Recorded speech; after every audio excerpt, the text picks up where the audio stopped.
नमस्कार दर्शक बंधु एबे भी आसिला सुभद्रा योजना को नहीं बड़ अपडेट एही दिन मिलबा पाई जाउची सुभद्रा योजना तृतीय किस्ती टंका तो आपण माने सुभद्रा तृतीय किस्ती टंका पाइबा पाई अपेक्षा करथिले वीडियो को संपूर्ण जाय देखंतु जहा द्वारा मु आपन को लाइव प्रूफ सहित देखेबी जहा द्वारा आपण जानि परबे ता पूर्व आपन मात्र छोटिया रिक्वेस्ट आपण जदि हम चैनल रे नुवा कर आसिले चैनल को सब्सक्राइब करी आकर दिबा घंटी चिन्ह रे दबे दियंतु जेबे मु जे कोडसी वीडियो गुडी अपलोड करबी आपण सीधा सडक पाई परबे वर्तमान आपण फ्रेंड्स चलिछंती वर्तमान सुभद्रा योजना प्रथम किस्ती कि वर्तमान तृतीय किस्ती टंका पर्यंत मिसारिछि समस्त हिताधिकारी किंतु एमिति हिताधिकारी अछंती जे मानको वर्तमान सुभद्रा योजना टंका प्रथम किस्ती टंका पर्यंत मिली ना किंतु जदि भी आपण सुभद्रा योजना प्रथम किस्ती टंका पाई नांती ताले चिंता करिवार कोनोसी आवश्यकता नै बोली वर्तमान सूचना दैछन्ती उपमुख्यमंत्री प्रभाती परिडा किंतु आपण मानकर वर्तमान आशा रहउची वर्तमान सुभद्रा योजना किस्ती टंका केबे आसीबो और केते समय रे आसीबो ता वर्तमान मु आपण को लाइव प्रूफ सहित देखौची जस्ट वीडियो को देखन वर्तमान मु सुभद्रा योजना आर्टिकल पेपर टी वर्तमान ओपन करि नै छै चाहिले आपण माने देखि पारथिबे सुभद्रा योजना तृतीय किस्ती वर्तमान पठा जिबा पई वर्तमान कमिटी वर्तमान बैठक रे वर्तमान आयोजित होईची वर्तमान चाहिले आपण माने देखि पारथिबे स्क्रीन उपरे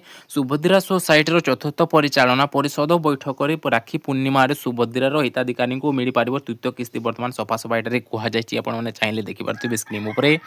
वर्तमान आगो कोन रहिछि संपूर्ण अपडेट वर्तमान आगो को जानि नेबा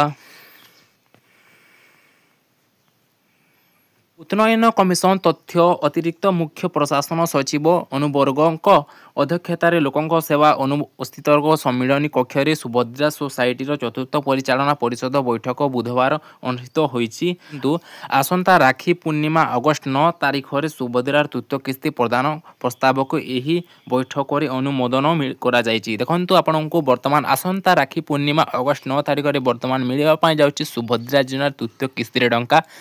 तो जो माने भी सुभद्रा योजनार प्रथम किस्ती टंका पाई नाहंती सेमान को चिंता करिवार कोनोसी आवश्यकता नाही बोली वर्तमान सूचना दैछन्ती हमर उपमुख्यमंत्री प्रभाती परिडा सेही मान को वर्तमान प्रथम किस्ती टंका जो माने भी पाई नाहंती से मान को एकाथरे 15,000 टंका पाई पारिबो बोली वर्तमान सूचना दैछन्ती हम उपमुख्यमंत्री प्रभाती परिडा वर्तमान एही दिन आपण मान को मिलिबो सुभद्रा योजना तृतीय किस्ती टंका तो आपण माने अपेक्षा करंतु अगस्त 9 तारिख पर्यंत आपण को सुभद्रा योजना तृतीय किस्ती टंका निहाती आपण को पहुंची पारिबो जदि भी आपण को सुभद्रा योजना टंका